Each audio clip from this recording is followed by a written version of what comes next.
Como vai meu irmão? Como vai minha irmã? É um grande prazer estarmos aqui novamente.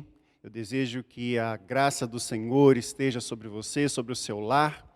E nós estamos mais uma vez juntos para estudarmos aqui, para recebermos a palavra do Senhor a respeito das 5 solas. A Igreja Presbiteriana no Flamengo tem preparado nesse mês e apresentado para os irmãos esses eventos que fazem menção e uma comemoração, lembrando o mês da Reforma, e nesse mês nós comemoramos o aniversário da Reforma Protestante. Para isso eu quero convidar você a curvar a sua cabeça, nós vamos fazer uma oração. Senhor nosso Deus e Pai, nós agradecemos ao Senhor pela sua graça, pela sua misericórdia, pela bênção, ó Deus, de o Senhor ter nos escolhido, nos resgatado e nos trazido para o teu aprisco. Nós agradecemos, ó Deus, por essa oportunidade nessa noite em que vamos ser, Senhor, abençoados pela sua palavra. Nós agradecemos, ó Deus, porque o Senhor nos atraiu para essa casa, para que nós possamos, ó Deus, louvar o teu nome, engrandecer-te a tu somente, que é digno. E que essa mensagem, não somente para aqueles que aqui estão, mas para aqueles que estão assistindo em casa, através do YouTube, através das redes sociais, possam ser edificados por essa palavra, pela ação e o discernimento do Espírito Santo. É a nossa oração que te fazemos em nome de Cristo. Amém. Eu quero convidar você a abrir a sua Bíblia. Nós vamos ler o texto que se encontra registrado no Evangelho de João, no capítulo 15, nós leremos os versículos de 1 ao versículo 5. Evangelho de João, capítulo 15, versos de 1 ao verso 5. Diz assim a palavra do Senhor: Eu sou a videira verdadeira, e o meu Pai é o que cuida da vinha. Todo ramo que estando em mim não der fruto, ele o corta, e todo o que dá fruto, ele limpa, para que produza mais fruto ainda. Vocês já estão limpos por causa da palavra que lhes tenho falado. Permaneçam em mim, e eu permanecerei em vocês. Como o ramo não pode produzir fruto de si mesmo se não permanecer na videira, assim vocês não podem dar fruto se não permanecerem em mim. Eu sou a videira, vocês são os ramos. Quem permanece em mim e eu nele, esse dá muito fruto, porque sem mim vocês nada podem fazer. Vamos louvar esse Senhor, o Senhor Jesus, que nos livrou das trevas para a sua luz e que nos capacita a frutificar para o Pai, junto com o nosso ministério de louvor.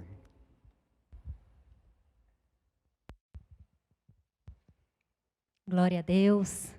Estamos aqui para adorar esse Deus Todo-Poderoso, que amou a mim e a você, e que tem para nós, a cada dia, uma vida de transformação.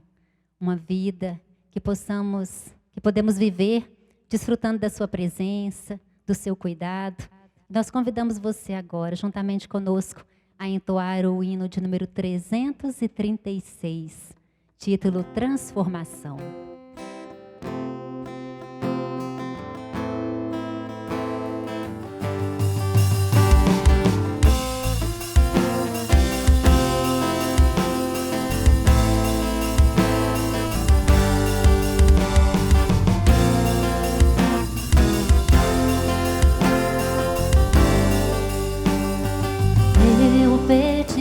Do pecador, longe do meu Jesus, me encontrava sem vigor, a perecer sem luz.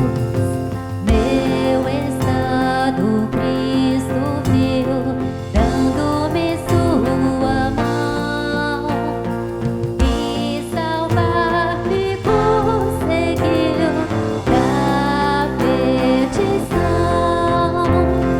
Cristo me amou e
amor que relata na sua palavra, que Ele se fez carne.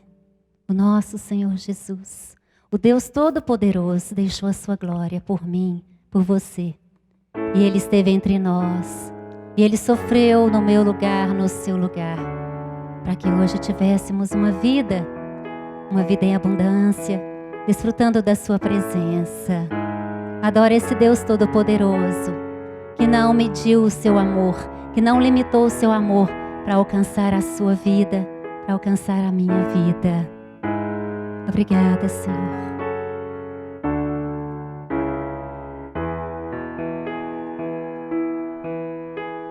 Fez-se carne e habitou entre nós, cheio de graça e de verdade, sim, habitou entre nós, e vimos a glória do único vindo do Pai.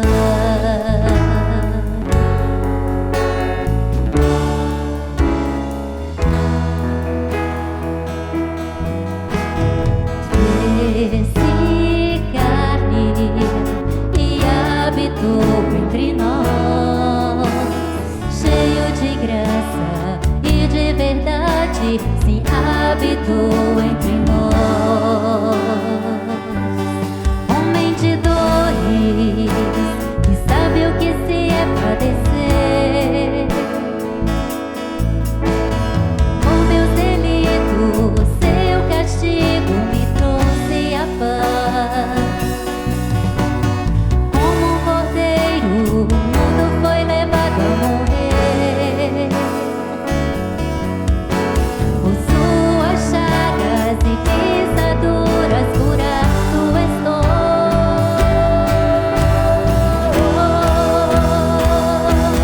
Tu és o Verbo, por sua ordem tudo se fez.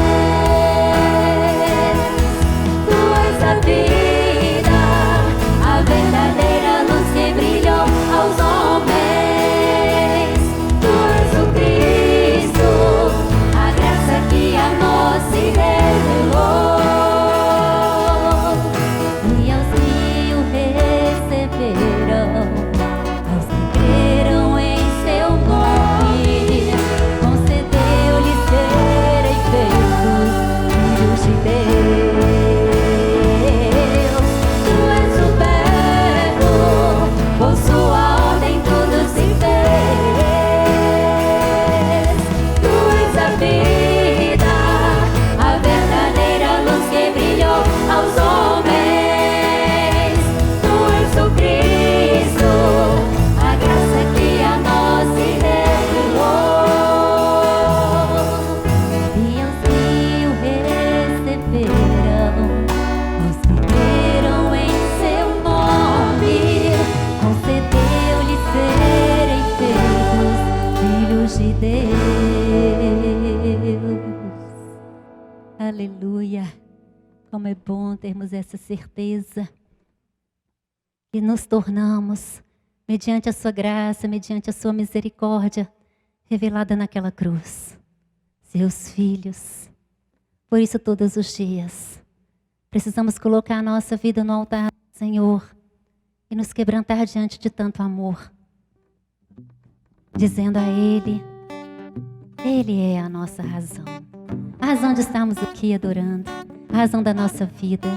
Ele conquistou, somente Ele e nenhum outro. E você possa ser a cada dia envolvido por este amor, que Ele possa reinar no seu coração.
Graças a Deus. É muito bom podermos estar louvando ao Senhor. Nós agradecemos ao Senhor por esse momento.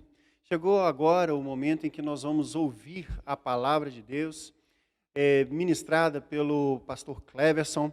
Pastor Cleverson é professor do seminário de Noel Nicodemo Zeller, a Casa de Profetas, que eu tive o privilégio de poder frequentar. Ele também é capelão ali naquela instituição e pastor na Igreja Presbiteriana Região Sul, no bairro São Bento, Santa Lúcia, fica ali no centro de Belo Horizonte, na região sul de Belo Horizonte. Então, quero convidar então o pastor Cleverson. Uma boa noite, pastor Cleverson, que Deus abençoe, que o Senhor use o pastor como instrumento nas suas mãos nessa noite.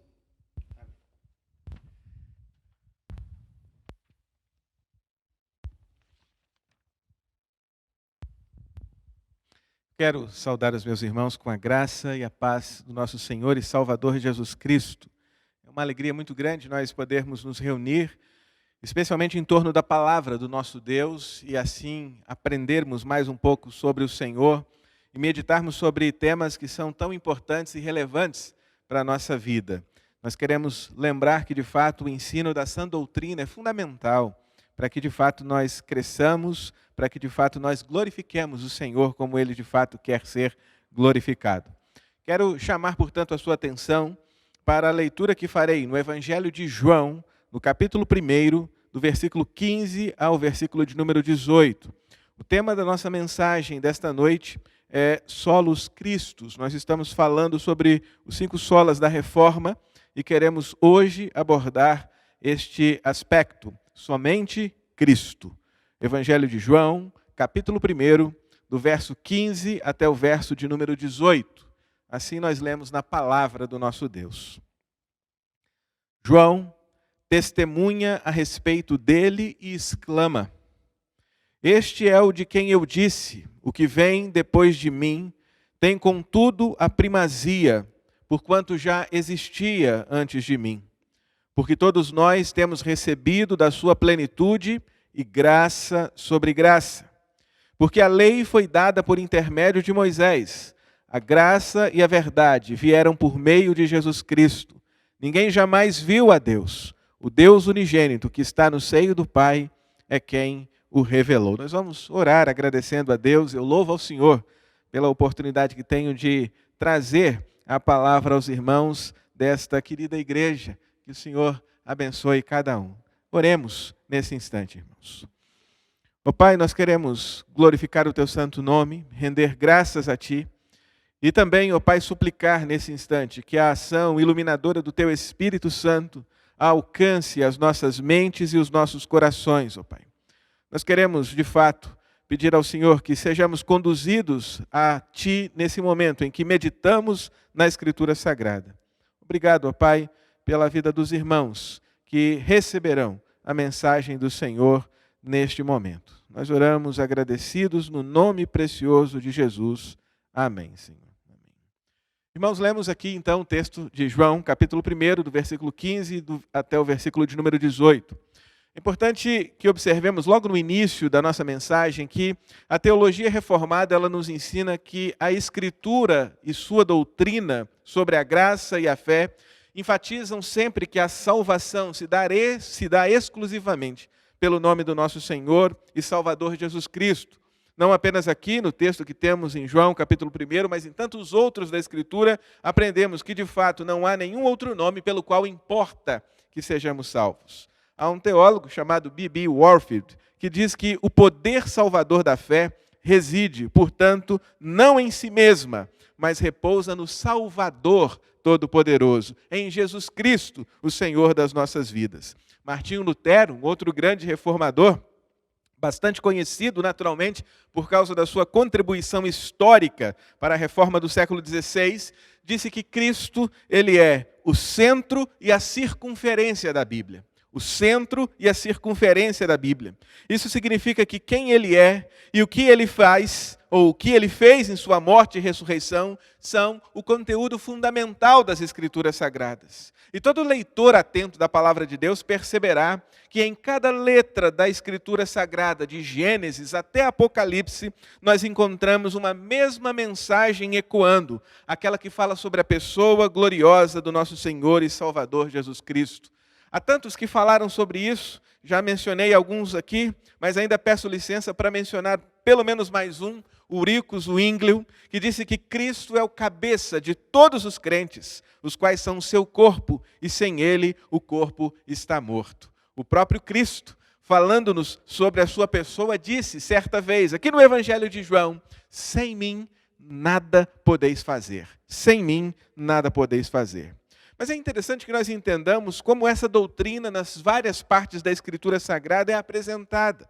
Eu creio que a pessoa singular do nosso Senhor e Salvador Jesus Cristo tem sido de fato pregada, tem sido de fato proclamada em toda a extensão da Escritura Sagrada de uma maneira absolutamente abrangente.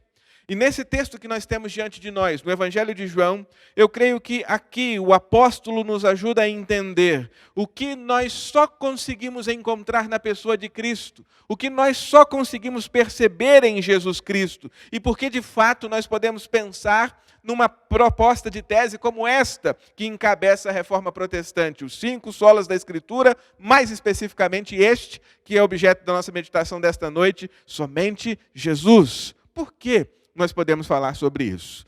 Eu creio que, fundamentalmente, todos nós sabemos que o Evangelho de João tem, sim, uma grande preocupação de levar sempre a nossa atenção máxima à pessoa do Senhor Jesus Cristo.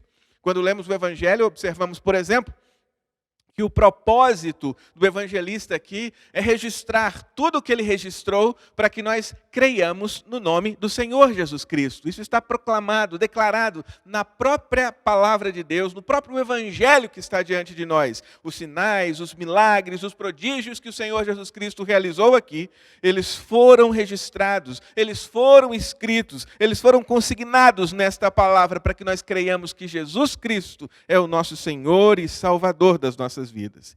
E nesse texto especificamente nós encontramos um dos testemunhos mais impactantes, um dos testemunhos mais marcantes que a Escritura Sagrada nos oferece sobre a pessoa do Senhor Jesus Cristo.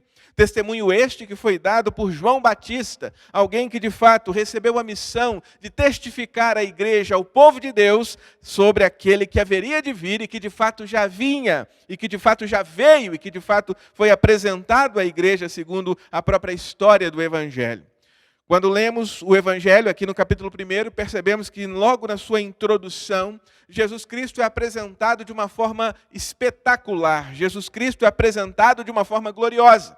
João diz que no princípio ele era o Verbo estava com Deus, o Verbo era Deus. E ele chega a declarar no versículo 3 que ele era Deus Criador, porque todas as coisas foram feitas por intermédio dele, e sem ele nada do que foi feito se fez. A obra de Jesus e a pessoa de Jesus são descritas, são cantadas de uma forma tão gloriosa nesse capítulo 1, que o verso 14, sendo ele aqui, digamos assim, o ápice dessa apresentação inicial que nós encontramos, diz que o Verbo se fez carne e habitou entre nós, cheio de graça e de verdade, e nós vimos a sua glória, glória como do unigênito do Pai.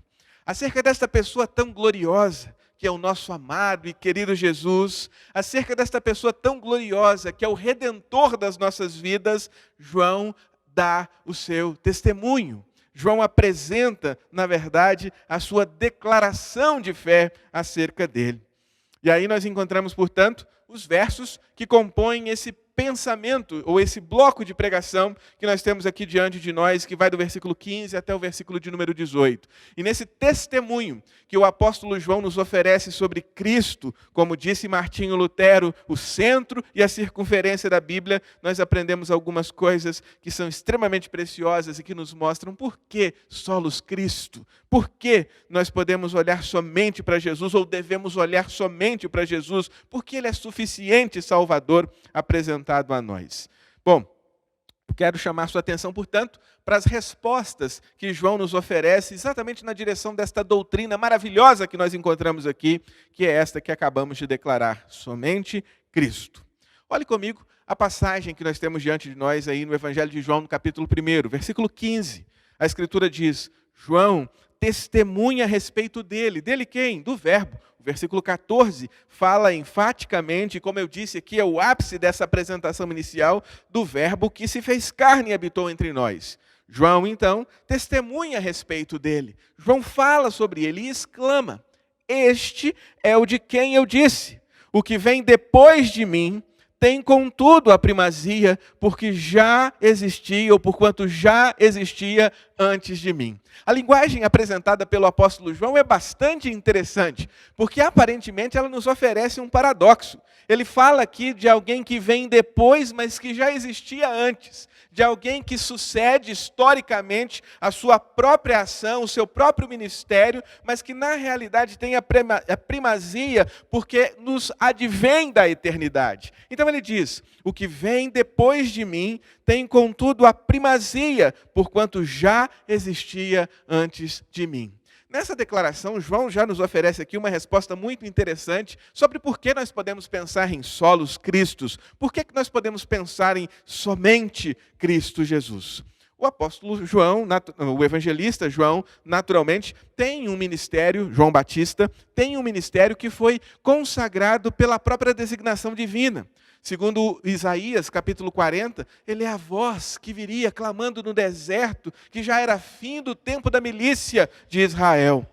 Mas nesse caso especificamente, a despeito da certeza que nós temos da sua precedência histórica, do fato dele ter vindo primeiro, João dá um testemunho nesse texto, no versículo de número 15, da eternidade e da divindade de Cristo. Da eternidade e da divindade de Cristo. O versículo de número 14, não é, e os versículos precedentes, não é, ou antecedentes, eles também já haviam nos falado sobre a eternidade de Jesus. Ele estava no princípio, diz o versículo 2, com Deus. Todas as coisas foram feitas por intermédio dele, e sem ele nada do que foi feito se fez. Ao declarar, portanto, que ele já existia antes, o que João Batista está nos dizendo, o que João Batista está nos declarando, é que ele é eterno, e é eterno porque é divino, e sendo eterno e divino, ele tem a primazia sobre qualquer outro homem, sobre qualquer outra pessoa, sobre qualquer outra liderança, sobre qualquer atividade que possa ser exercida, por exemplo, no contexto do reino de Deus. Ele tem a primazia sobre todas as coisas.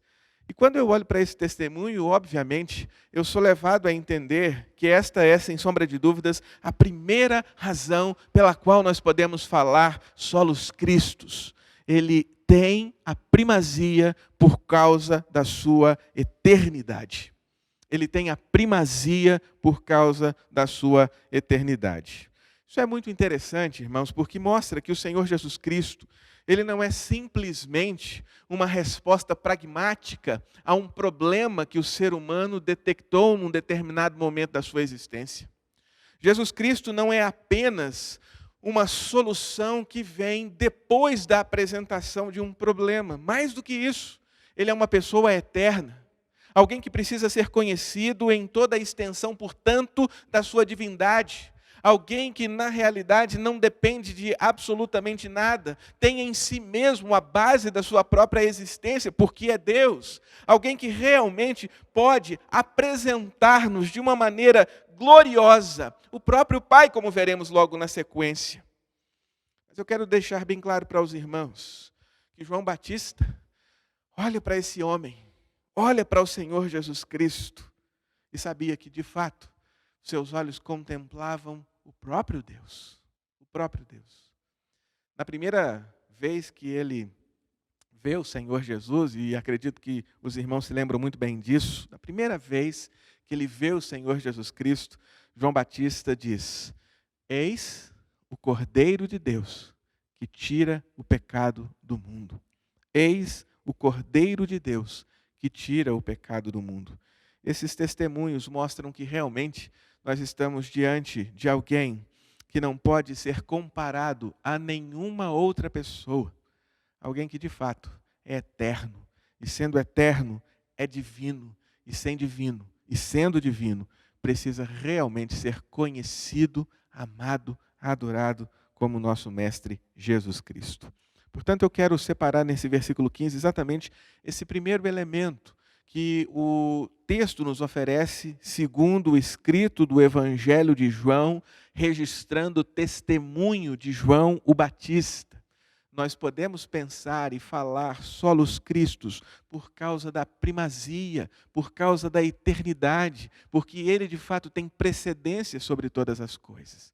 Ele de fato tem preferência sobre todas as coisas. E eu creio firmemente que não apenas estamos sendo apontados aqui a uma primazia decorrente da sua eternidade, mas estamos sendo também, nas palavras de João Batista, desafiados a colocar o Senhor Jesus Cristo sempre em primeiro lugar em toda a expressão da nossa vida, em toda a expressão da nossa existência. Ele precisa ocupar o nosso primeiro pensamento durante o dia. Ele precisa ser, na realidade, a referência suprema dos nossos sonhos, dos nossos desejos, dos nossos planos. Ele precisa ser o nosso alvo. Ele precisa ser o nosso objetivo. Ele precisa ser, na realidade, o nosso grande sonho. E não devemos, em hipótese alguma, relegar o Senhor Jesus Cristo a um segundo lugar na nossa vida, na nossa experiência, na nossa caminhada. Mas o texto prossegue, afirmando ainda pelo menos mais duas ideias que eu acredito que são fundamentais, pelas quais nós podemos afirmar solos Cristos. Em primeiro lugar, a palavra-chave é primazia. A primazia que decorre da eternidade, que aponta para a divindade e que nos mostra que não há nenhum homem como ele, que não há nenhum ser como ele, que não há ninguém como ele, que é ao mesmo tempo um de nós, mas fundamentalmente Deus de Deus. Versículo de número 16. E o versículo de número 17, do texto que nós estamos analisando, ele nos aponta ainda uma outra razão pela qual, então, nós dizemos solos Cristos. Acompanhem comigo a leitura desses dois versos da palavra de Deus. Diz assim a Escritura Sagrada: porque todos nós temos recebido da sua plenitude e graça sobre graça. Porque a lei foi dada por intermédio de Moisés. A graça e a verdade vieram por meio de Jesus Cristo. Porque a lei foi dada por intermédio de Moisés, a graça e a verdade vieram por meio de Jesus Cristo. São expressões belíssimas estas que nós encontramos aqui em João capítulo 1, nestes dois versos que foram lidos, o 16 e 17, mas eu chamo a sua atenção para três palavras que são extremamente importantes dentro desses dois versos. Estas palavras são lei, graça e verdade. Três palavras muito importantes que nos vão dar a dimensão pela qual nós declaramos solos Cristos. A primeira palavra que eu mencionei, lei, tem um destaque especial no versículo de número 17, quando João Batista nos diz, porque a lei foi dada por intermédio de Moisés. E quem foi Moisés? O profeta. Alguém que durante o seu ministério pôde falar ao povo em função do seu ofício sobre a vontade de Deus, sobre o que Deus queria que eles fizessem. Mas a lei apontada por Moisés em si mesma não era capaz de redimir o homem. A lei apontada em si mesma não era capaz de trazer salvação aos pecadores. Pelo contrário, ela salientava o fato de que eles eram violadores dessa lei. Não podiam cumpri-la. Eram, portanto, em função da revelação da lei, cada vez mais revelados, cada vez mais destacados como pecadores. O apóstolo Paulo mesmo disse que é exatamente por causa da instrumentalidade da lei que vem o pleno conhecimento do pecado. Nós erramos, transgredimos a lei do Senhor. E é exatamente isso que a Escritura Sagrada nos revela, é exatamente isso que a Escritura Sagrada nos declara, quando ela nos apresenta cada um dos preceitos do Senhor, cada um dos aspectos que envolvem a lei do nosso Deus. Não matarás, não adulterarás, não furtarás, não dirás falsos testemunho, lembra-te do dia de sábado, honra o teu pai e tua mãe, não terás outros deuses diante de mim, não farás para ti imagem de escultura, nenhuma destas coisas redime. Mas mesmo não redimindo, elas salientam, elas apontam, elas mostram a pecaminosidade do ser humano e o caminho inevitável da morte, se nada sobrenatural e espiritual acontecer. Mas João, dando o seu testemunho, disse: a lei nos foi dada por intermédio de Moisés. Foi o que aquele grande homem pôde fazer. Foi o que aquele grande profeta pôde nos oferecer, o conhecimento da vontade de Deus. Mas ele diz logo na sequência: a graça e a verdade vieram por meio de Jesus. Se Moisés nos apontou o testemunho da condenação, clareada pela revelação da lei de Deus, em Jesus nós conhecemos graça e verdade. O apóstolo Paulo, inclusive, em Romanos, no capítulo 10, diz: porque o fim da lei é Cristo, para a justiça de todo aquele que crê. Não que o apóstolo Paulo esteja sugerindo que a lei perdeu o seu lugar, perdeu o seu valor, mesmo porque o próprio Cristo disse que não veio para revogar a lei, mas veio para cumpri-la, e ela não pode ser revogada porque é uma expressão da natureza perfeita e santa do nosso Deus. Mas o que o apóstolo Paulo nos ensina é que em Cristo Jesus se encerra toda possibilidade de salvação que não decorra da fé. Nós somos salvos mediante a graça e a verdade de Jesus. Foi por isso que aqui mesmo no Evangelho de João, o próprio Cristo disse: eu sou o caminho, a verdade e a vida. Ninguém vem ao Pai senão por mim. Mas observem exatamente que essa graça e verdade, ele diz, é derramada sobre nós de uma maneira plena, é derramada sobre nós de uma maneira abundante, é derramada sobre nós de uma maneira extraordinária, porque o verso de número 16 diz que todos nós temos recebido da sua plenitude e graça sobre graça. Irmãos, para todos aqueles que estavam condenados pelo pecado, não há nada melhor do que saber que a graça de Deus, revelada em Cristo, como declara o salmista, é melhor do que a vida. A tua graça é melhor do que a vida. Portanto, nós podemos falar solos Cristo, somente Cristo, porque além da primazia, nele nós encontramos salvação também. A lei, diz o texto que nós lemos aqui, a lei foi dada por Moisés, mas em Cristo Jesus nós encontramos graça e verdade. Graça e verdade. É curioso isso porque, de certo modo, a mente humana, ela por si só não é capaz de entender toda a dinâmica da graça. Por conta disso, nós encontramos o homem sem Jesus tentando a todo custo se justificar diante de Deus. E ele o faz tentando confiar nos seus próprios méritos, ele o faz outras vezes tentando anular a própria existência de Deus, como diz o Salmo 14, diz o insensato no seu coração não a Deus, e portanto ele passa por um processo de autoconvencimento para tentar fugir da responsabilidade moral que ele tem diante do Senhor. Mas é curioso nós observarmos que há muitas pessoas, mesmo dentro dos círculos evangélicos, de alguma maneira expressando a sua dificuldade de entender toda essa dimensão que a graça do Senhor nos oferece. Às vezes você pergunta para as pessoas: você tem certeza da sua salvação? Se você morresse hoje, por exemplo, para onde é que você iria? Algumas pessoas, de maneira reticente, dizem: eu vou ser salvo. E você pergunta: mas por que você é salvo? Você vai ser salvo? Ele diz: porque há 40 anos eu sirvo a Deus nessa igreja, porque eu nunca me afastei, porque eu sempre fui fiel. E todas as vezes que a nossa resposta procura, de alguma forma, enfatizar o ser humano como sujeito, nós revelamos a nossa incompreensão da extensão da graça.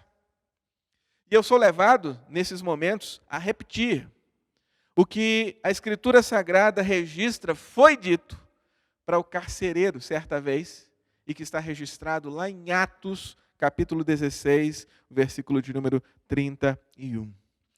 Crê no Senhor Jesus e serás salvo tu e a tua casa. Crê no Senhor Jesus, porque a lei foi dada por intermédio de Moisés. Crê no Senhor Jesus, porque nele nós temos recebido da sua plenitude e graça sobre graça. Crê no Senhor Jesus Cristo, porque nós temos recebido graça e verdade da parte do Filho de Deus. Da parte do Filho de Deus. Salvação, irmãos. salvação, isso nós só podemos encontrar na pessoa bendita e querida do nosso Senhor e Salvador Jesus Cristo. É por essa razão que nós devemos proclamá-lo, é por essa razão que nós devemos ensiná-lo, é por essa razão que nós devemos exaltá-lo, porque nele, de fato, nós encontramos salvação, e isso da parte do nosso Deus. Portanto, até aqui, há dois elementos que nos ajudam a falar sobre isso. Solos Cristo. Primeiro, porque nele nós encontramos a primazia. Segundo, porque nele nós encontramos a salvação, a primazia decorrente da sua eternidade, que nos lembra a sua divindade. A salvação que testemunha o fato de que Moisés, pela lei, não foi capaz de comunicar salvação ao homem, mas por ela houve sim uma comunicação do pleno conhecimento do pecado, mas por meio de Cristo, graça e verdade. Graça e verdade. Mas em terceiro lugar, nós temos uma expressão aqui bastante curiosa e que termina essa sessão que nós estamos anunciando ou analisando nesta noite, acerca da razão pela qual nós podemos dizer solos Christus. Observe o que diz o verso de número 18. Ninguém jamais viu a Deus. Ninguém jamais viu a Deus. O Deus unigênito, que está no seio do Pai, é quem o revelou. Ninguém jamais viu a Deus. O Deus unigênito, que está no seio do Pai, é quem o revelou. Eu tenho crido, irmãos, fundo do meu coração, que nós fomos criados para Deus. E, tendo sido criados para Deus, nós só encontramos um pleno sentido para a nossa existência conectados com Ele. Nós só encontramos um pleno sentido para a nossa existência conectados com Ele. É por isso que o ser humano, de alguma maneira, vive procurando Deus. Alguns, dizem o apóstolo Paulo, o procuram como quem tateia, como quem não enxerga, e certamente tateando, não enxergando, por causa do pecado que anuvia os nossos olhos, por causa do pecado que vai embotar os nossos pensamentos, tateando, naturalmente essas pessoas não vão encontrá-lo, mas elas continuarão procurando. Talvez elas encontrem ídolos, talvez elas encontrem a si mesmas, mas esta é uma busca que todo ser humano, ao longo de toda a história da humanidade, vem fazendo, a de Deus. Mas onde Ele está? Se nós estamos procurando Ele há milênios, se nós estamos procurando Ele ao longo de toda a nossa história, se o ser humano busca Deus ao longo de toda a sua história, onde Ele está? A ciência quer encontrar respostas. Os líderes religiosos querem oferecer respostas. Onde está Deus? Isso pode ser extremamente difícil ainda de ser digerido quando lemos na própria Escritura Sagrada um verso como esse dizendo: ninguém viu, ninguém jamais viu a Deus. E não podem vê-lo. Naturalmente, por causa do seu caráter perfeito, a Escritura Sagrada diz aqui em João capítulo 4, Deus é Espírito. Contudo, irmãos, todas as revelações de Deus no Antigo Testamento, de certo modo, foram feitas por intermédio do Filho. De certo modo, foram feitas por intermédio de Cristo. Afinal de contas, se nós lemos uma palavra que nos fala sobre Deus, é importante que nós nos lembremos que Ele é o Verbo. Deus se revela, é verdade, por meio das coisas que foram criadas. A palavra de Deus nos diz isso. Os céus proclamam a glória de Deus e o firmamento anuncia a obra das suas mãos. Mas a entrada do pecado no mundo, ela impediu o homem de fazer uma leitura correta dessa revelação que Deus faz de si mesmo através das coisas que foram criadas. Ele olha para a natureza e não consegue enxergar Deus, confunde inclusive a criação com o próprio Criador.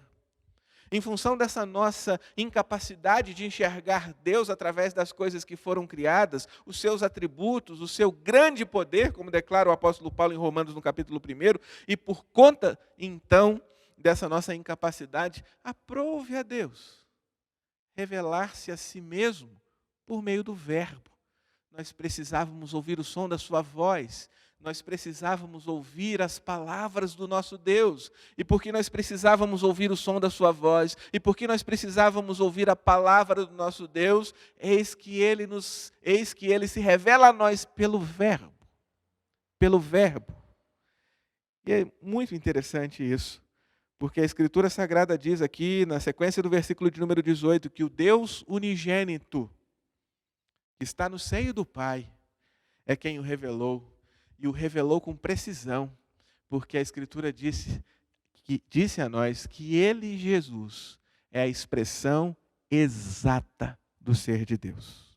Exata do ser de Deus. Uma passagem muito interessante na Escritura Sagrada, e eu tenho essa passagem sempre comigo, porque eu acredito que o que Filipe expressa nessa passagem, na verdade, seria um desejo de qualquer pessoa que procura Deus, mas que não é capaz por si mesmo de enxergá-lo, até que seus olhos sejam abertos. Todos nós sabemos que Jesus, ele teve uma vida de fato impressionante, tudo aquilo que fez. Você conhece alguém, por exemplo, que tenha andado sobre as águas como ele andou?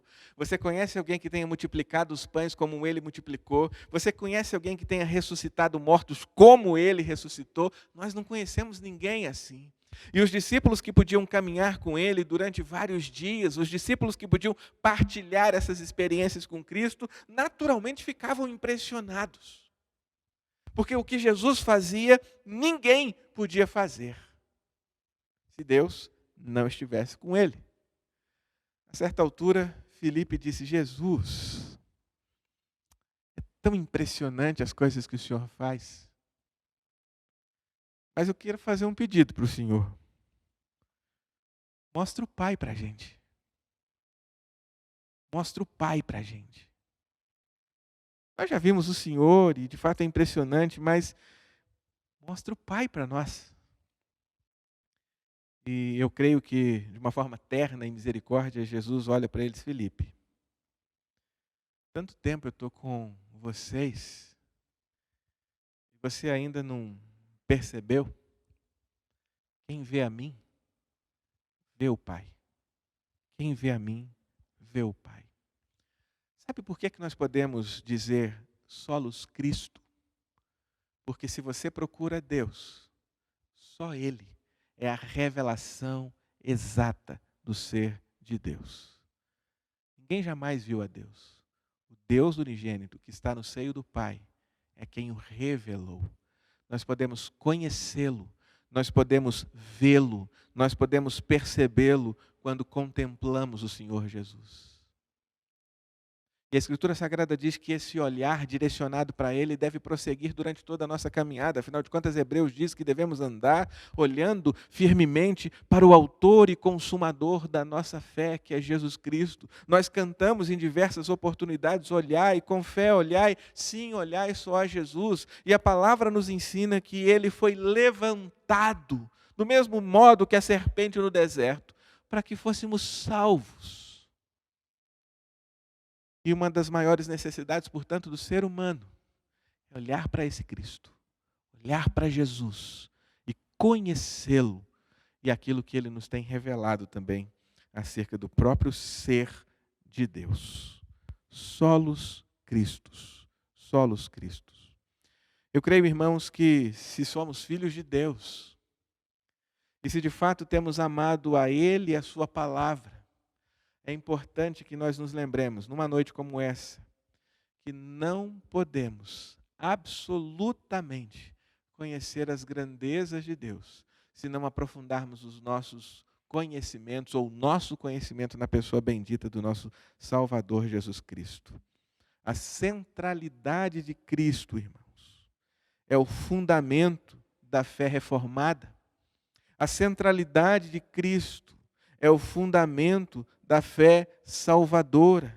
Somente Cristo, somente Jesus, solos Cristo. Essa é a mensagem que nós devemos, inclusive, apregoar em nossos dias, porque Ele continua sendo o único caminho, Ele continua sendo a única resposta para essa procura que o ser humano faz acerca do próprio Deus. Ele é o profeta da igreja, Ele é o sacerdote da igreja, Ele é o rei da igreja, Ele é o sentido da nossa própria existência. Eu quero, portanto, deixar esses 3 elementos que estão apontados aqui no Evangelho de João, no capítulo 1, como sendo os testemunhos, como sendo um testemunho que João Batista nos oferece acerca da singularidade do nosso Senhor e Salvador Jesus Cristo. E eu quero lembrar, ao novamente recapitular esses elementos aqui, que não há nada mais importante, não há nada mais urgente para se fazer do que conhecer cada vez mais o Senhor Jesus e ter comunhão com Ele. Comunhão com Ele. João disse, solos Cristo, porque Ele tem precedência sobre todas as coisas, é Deus. Ele tem a primazia sobre todas as coisas e nada é mais importante do que a pessoa amorável do nosso Senhor e Salvador Jesus Cristo. João disse, solos Cristo, porque a lei nos foi dada por intermédio de Moisés, mas de Cristo nos veio graça e verdade. Graça e verdade. Ele disse ainda, solos Cristo, porque por meio dele nos foi descortinado o céu, porque por meio dele nos foi revelado o próprio Pai, porque por meio dele o ser humano tem a absoluta condição de satisfazer a sua necessidade mais fundamental, que é a de se voltar para Deus. Que a palavra do Senhor possa de fato encontrar guarida em nossos corações, lembrando-nos que a todo instante, a todo momento, em toda circunstância da nossa vida, nós devemos procurar conhecer mais de Jesus. Eu quero orar com você ao final dessa palavra, quero pedir a Deus que nos ajude a perceber em cada momento a importância de reconhecermos o seu Filho Jesus como centro da nossa própria história. Ó Pai, nós rendemos graças ao Senhor por esse momento tão especial, quando nós temos a Tua palavra aberta diante de nós e quando nós ouvimos sobre a pessoa querida do nosso Senhor e Salvador Jesus Cristo. Pai, sustenta o Teu povo, sustenta a Tua igreja, tanto na recepção da palavra que nos fala sobre Cristo como centro de todas as coisas, quanto na transmissão desta mensagem, para que outros corações incautos possam também se render a Jesus e, como nós temos visto na Tua palavra, dobrarem os seus joelhos, dizendo que Ele é Senhor, Senhor dos senhores, Rei dos reis. Sustenta esta igreja, sustenta os seus pastores, sustenta a vida de cada um dos irmãos que aqui congregam.